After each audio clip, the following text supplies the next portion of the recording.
the only person who is limiting me is me. And that was a moment that I realized that art has no boundaries. If you believe, you can do. Hello, I'm Loïc Prigent. You're listening to Louis Vuitton Extended, the podcast.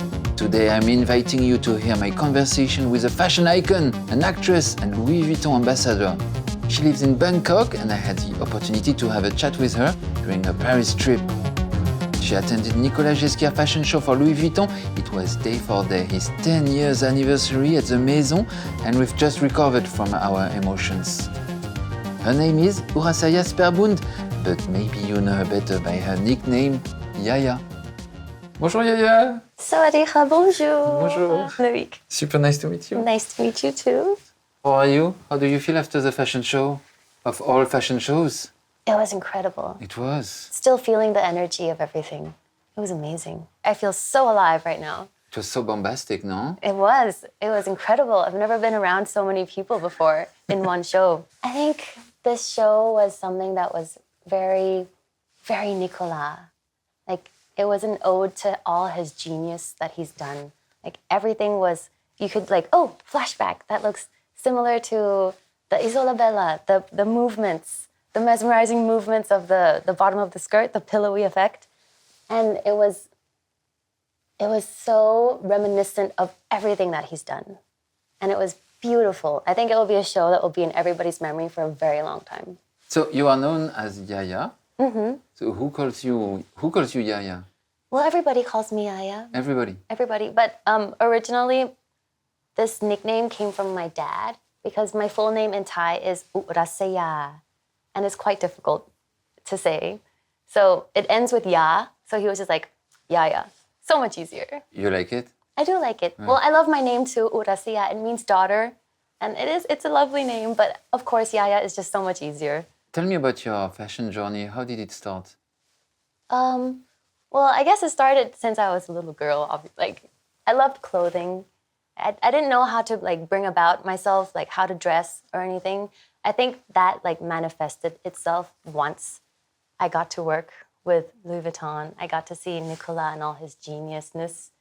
And one of the things that I appreciate so much about this journey that I've had with Louis Vuitton is that I feel like with time, it became muscle memory that I'd want to dress up, but like not just the dressing up that was something that I was so happy about. It was the art of creating something that felt so me. Like I could like tell the world through what I was wearing, like how I felt, who I am as a person. And fashion is like something that is so crazy. It has so many meanings. Like, I think it has a magical power. Clothing, accessories, jewelry, it has the ability to make people see who you are. It's a language of its own. Like, you can like spell out, hi, I'm Yaya. I'm feminine, but I have a bit of an edge. You know, like, Or you can hide. It's so beautiful. Yeah, or you can hide, exactly. You can be anything. It's fluid. It's endlessness. It's no boundaries, no borders. What was your first approach with fashion? You were modeling at a super young age, right? At 13? Isn't that super early? Did you like it at 13? Did you understand what it happened? Not really. I don't think so. Not so much. I just think that I put something on and I think I look pretty. I'm ready to like go. But I didn't really understand the power of fashion at that age. Would you define your personal style? I think my personal style, it changes from day to day. It changes from like how I feel. Sometimes I'd wake up and I'd feel like, I'm a bit moody today. Let's put on some like boots and a leather jacket. But overall, I think I have something that is very feminine inside of me, but I'd like to have an edge. So there's a mixture between masculine and feminine in the way I dress. How did you move from modeling to acting? It happened overnight. Non, arrête. C'est vrai? Yeah, like I was walking on the catwalk and then somebody was just like, how do you feel about doing some acting? And I was like, okay. And then like a week's time, I got the script and I went straight on. You were not scared? Oh, I was terrified. Did you show them you were terrified or did you hide? A little bit of both, I think. Were you shaking physically? I'm shaking right now. I was definitely shaking back then. Oh, wow. But it was, I believe that it was meant to be because I feel like I'm one of those lucky people where I found my passion in life and I love what I do. I really do. Like every day at work is fun for me. So I do believe that was like destiny. Wow, it was fate. And what was the biggest challenge to become an actress in the beginning? How did you learn your craft? I think the moment that I figured out that acting was just being a human being was when I like slowly figured that it's not really acting, but it's just really just being. And I think that's the best part about my job. I just get to explore what it is to be human. And there's so many like facets, there's so many edges, there's so many things about it that every day is a new journey. What makes you pick up roles or projects? It's always the dimension of the person you're gonna be on screen? I always imagine myself first, like if I can be in that world, and all the time I can. Like I can always just imagine myself doing that, and so that's my only like criteria in choosing a project. If I can see myself in it, and I always do. So I've pretty much done everything that has approached me. Mm-hmm. I have a silly question. How do you cry on camera? How do I cry on camera? Sorry, it's the most dumb question, but how do you do it? I feel it. You feel it? I feel it. Oh, Yeah. It's not too dangerous? It's okay? It's still safe? It's good to cry. I know. And yeah, like I have this thing that I make a deal with myself all the time. That when I take on a character, I'm responsible for this person's life. And so when she portrays something, it has to be real. Otherwise, I'm not being honest to the person that I've promised to take care of. So when it's like a crying thing, it's real. Like it has to be real. It's a real pact with this fictional character. Yep. I love it. I read that since 2010, you've been nominated for over 100 awards, and you got 70 of them home. So my question is, what are the awards you're most proud of? There are a lot that I'm proud of. Like the first one that I ever got was, of course, the one that I have on a pedestal at home. But I think the one that I was most proud of is from the first movie that I ever played in. Because I've been doing a lot of series. And the moment that I stepped into the world of like cinema, I was very scared. I was so nervous because it's different. And from series to movies, it's a big crossover. And I was worried that people weren't gonna like it or people weren't gonna believe it. And so once I got confirmation from an award, I felt like, okay, the only person who is limiting me is me. And that was a moment that I realized that art has no boundaries. If you believe, you can do. So that's the award that I'm most proud of because I felt like I opened the lock in myself and I believed in myself a little more. When did you arrive in Paris? I got here around 4 days ago. Okay, what's your tip in Paris? Do you have a place that you love that I should know about? There is one place that, as a collective, all the Thai people have to go here. Ah, wait, what is it? The restaurant is called Malibu African Chicken. It's the best meal of the year all the time. Ah, ouais? It's delicious. The spice is like a habanero spice with the grilled chicken and green sauce, white sauce. Yeah, it's very good. You should try it at least once. Have you never been? Mais non, and It's in on Paris? Rue Ticoton. Rue Ticoton? Oui. Okay, I know la Rue Ticoton. Okay, so I knew you'd have a tip that I didn't have. I've never been to Bangkok. It's your city, right? Yes. How long have you been living in Bangkok? I've been living there all my life. When I come to Bangkok for the first time, what are the 3 things I should do? Okay. I think number one, like my favorite place is Wat Phra Kaew. It's the Emerald Buddha temple. It's beautiful. It's in the Grand Palace and it's very peaceful. I think you should start your trip there. You will go and you can take a deep breath and you will feel centered. I need some emptiness when I travel. It's a good start. And I think the next thing that you should do is take a trip along the Chao Phraya River. So like similar to the Seine here, the River Seine here, we have the Chao Phraya. And if you go at dusk, take a boat ride you can see the architectural, like the old style Bangkok. So we've kept a lot of the older buildings. The architecture is beautiful. And you want me to be quiet. I want something... You want something more exciting lively? Too. Well, come on. Okay, then in between going to the temple and going to the Chao Phraya, sit in a tuk-tuk. Ah oui? But I have only one tip. Hold on tight. Do you have airbags in the tuk-tuks? No, you have to hold on tight. You have to hold on. Because it will be like, woo. But you can trust them and it's okay, Yes, it's cool. they know exactly what they're doing. Okay. You will drift once or twice. But it will be worth it, I promise. Those are the 3 things that you have to do. Okay, Ooh, and the food. of course. When? Yes, anywhere. Anywhere and everywhere. Street food must be good. Yes. Could you tell us about the Louis Vuitton The Place Bangkok opening? How was it? When was it? It was earlier this month. Okay.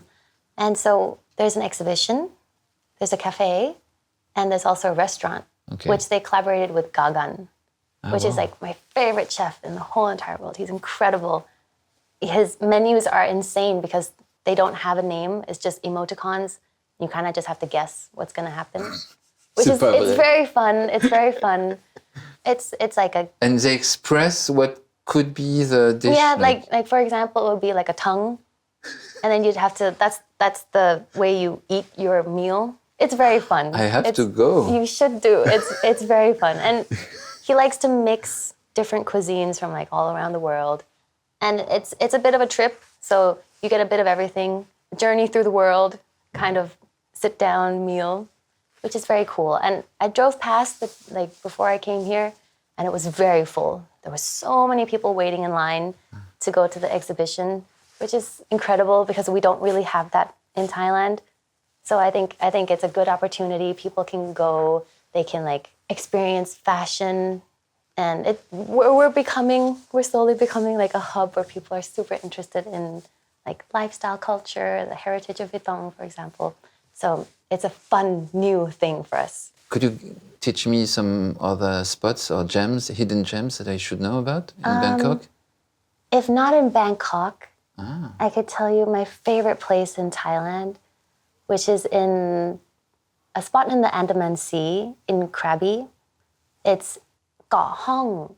It's a beautiful space between 2 islands. Sit on a long tail boat. Just sit there, look out, you'll see the dragon's stomach.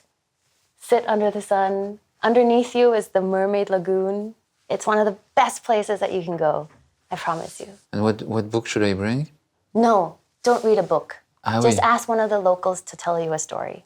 Oh, that's a good idea. Yeah, so you really meet culture. Yep. And, We have a lot of very fun stories as well. We have a lot of myths and legends that are beautiful once you listen to it. That's one of the things that I love about Thai culture as well. Our heritage, it's so pronounced, it's the same. We keep it so traditional, we keep it flowing. And I think it's nice to like be able to be rooted to something as well. Thai culture questions. Help us, because we're super interested in Thai culture, but you need to teach us. Okay. Teach me. Well, so could you pick one Thai movie that should be brought to international audience? This movie is actually very like internationally renowned as well, but one that I enjoy as well, which is Ong Bak. It's a movie about traditional Thai boxing. It's very fun, and we are still very traditional as a culture, and I think that really shows how we are as a community. Like we're very family oriented. Like we fight for our loved ones. And another movie, which is one of my own, is Naki Song. It's a story about Thai folklore. And in my opinion, I feel like our myths and legends are very beautiful. It's very cool. If you'd like an insight on Thai culture, I think that's a good way to start. You watch French movies? What's your favorite French movie? Do you have one? Amélie? Ah oui, of course. It's a good one. Could you tell us who and what inspires you in Thai culture, maybe? That we should check. There's a lot. I think, well, right now for me, the best place to look is actually on Instagram. Ah oui? This is like a God-honest answer. Ouais, ouais. I find right now, all my inspiration comes from social media. because it's so broad and everybody's talking about their interests. They're talking about good places to eat, cool places to see, new art. And once you explore that, there's so many new insights and so many cool places that you would never have thought to go. And honestly, just go into social media, type Bangkok, Thailand, a million things will show up. Could you tell us about your latest cultural crush? And I mean, song, music? Actually, I feel like I've taken a trip in the past a little bit. Ah ouais? I've been Nostalgic? A bit nostalgic. I've been listening to a lot of old Thai songs. And I've been practicing one because I'm going to have a fan meet and I'll be singing this song. And apparently it was very popular in the day. Would you like me to? I want you Would to you sing like me it. to sing it for you? You see how I look at you, I'm like, please sing it. Sing it. Okay, it's by a band called Paradox. And the song is called Sexy. It goes, Du thออกจะ sexy ยามที่มียามเธอสายเอว Ah, j'adore. Sexy. Yes, that's the song. That's the latest song I've been listening to. Been listening to a lot of older songs, but actually, there's one song that I can't get out of my head. It's by Zaho de Zagazan. Ah I've ouais? just You listened know? to it at the after party from the fashion show. She was the one singing the Yeah. whole fashion show Yes. in October for Nicolas Ghesquière. And she got all the awards She's of French amazing. music 2 weeks ago. And you know the song? I do. No. I practiced it in the car. Oh la la, it's my day. Okay, it's the Dis-le-moi. Dis-le-moi, dis-le-moi, dis-le-moi que tu m'aimes. Dis-le-moi, dis-le-moi, raconte-moi comme tu m'aimes. Everybody has to clap, come on. Trop bien. Merci. You're good at the language, no? I do. I study languages. No, don't tell me 12. No. No. But French? I did French for like 4 or 5 years. Oh, wow. Spanish, Norwegian, Thai, English. Thank you for learning French. Why did you... Why did I? Yeah, why it was did you my pick second. French? We had to choose in school, and it was my second choice, like English and French. Oh, it turned out useful? Yes, I can understand more than I can speak. Ah, trop bien. But you have 2 cultures, right? Yes, It's Norwegian, right? I'm Norwegian. Yep, I'm half Norwegian as well. And you have the both cultures? Yeah, it was great growing up with both cultures. Like my mom would be very, very strict Was she? because like as a Thai family, you would have a set of rules, whereas my dad was very free, very like be self-reliant, and I think that was a great experience as a child because once I grew up, I felt like I could really see the world with a big understanding of different cultures, the different subtleties. I feel like I can read people easier, and I can fit into any situation, and I would know how to react. It's good for diplomacy, I guess, to have 2 cultures. Yes, absolutely. My favorite thing about Thai culture, though, is that we have a sense of familiarity. So we're one big family. Like everyone is one big family. I would call you P, which is brother. You would call me Nong, which is sister. No? Nong. If I go out and I buy something, the lady selling me food, I will call her Na or Pa, which is aunt or Yai, grandma. We wouldn't call each other by our first names. I think that is so sweet. Like that's the best thing to go home to when everybody is one big family. That is the least Parisian, the least thing about Parisians. And what's your favorite thing about Norwegian culture? Christmas. and apart from that, Okay. I think the thing that I gained a lot from it as me as an individual, I think my dad was very prominent in telling us that we need to be self-reliant. We need to be able to know who we are as an individual. A lot of freedom. I think that's my favorite thing about Western culture. I was able to stand on my own 2 feet. What would be the common ground of the 2 cultures, Thai and Norwegian? I think both cultures are still very traditional. I think that is so lovely to be a part of traditions that still have so much respect in their heritage. Like the world is going by so fast. But every year we'd go home to Norway for Christmas. We'd come back to Thailand for Songkran, for the Thai New Year's. For me, for our family anyways, I think that's a thing that's similar in both the cultures. We still have a sense of tradition. We still uphold all our traditions.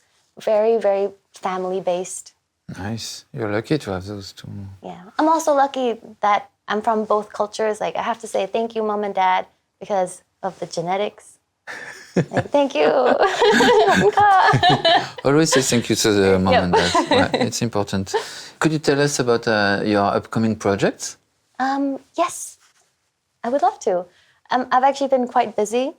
So within the year, I'm going to be having 2 Thai series airing. And also, it's still under wraps at the moment, but also something on streaming as well. So you work a lot. I have been very busy. But how can you do that? You have a clone? I have a I wish. No, like I said, I love what I do. Okay. At what time do you wake up? At what time do you go to bed? In Thailand, we have a 7 a.m. until 10 p.m. Okay. That's the work? That's the work, yep. Wow. Yeah. Okay. I'm good in Paris. Like I said, it's important to love what you do. Yes. And who is your dream director that you would love to do a movie with? I love Pibaz Punpiriya. He's my favorite Thai director. Why? I believe he has created a new wave in Thailand. He did Bad Genius, Aye. and his visions are so beautiful, and he's very cinematic in the way that he portrays all his frames. They're so beautiful, and I would love to get to work with him. Okay, message is sent. Thank you, Nong Yaya. Thank you, Happy Loïc. Oh, you make my heart mad. Thank you so much for taking the time. Thank you so much for having me. Merci beaucoup. Merci. It's official, I learned Thai. I can say Nong Yaya. And I love that I learned it from Yaya. She has more than 70 awards, and I think we can give her the Louis Vuitton Extended Podcast Award of the sweetest guest. Thank you for listening to this episode of the Louis Vuitton Podcast Extended. I'll be inviting you soon to discover new stories in the company of visionary personalities. Find all the episodes on your favorite listening platforms, such as Spotify and Apple Podcasts. You should subscribe to the podcast to get notifications so you don't miss any upcoming episodes. I look forward to welcome you back.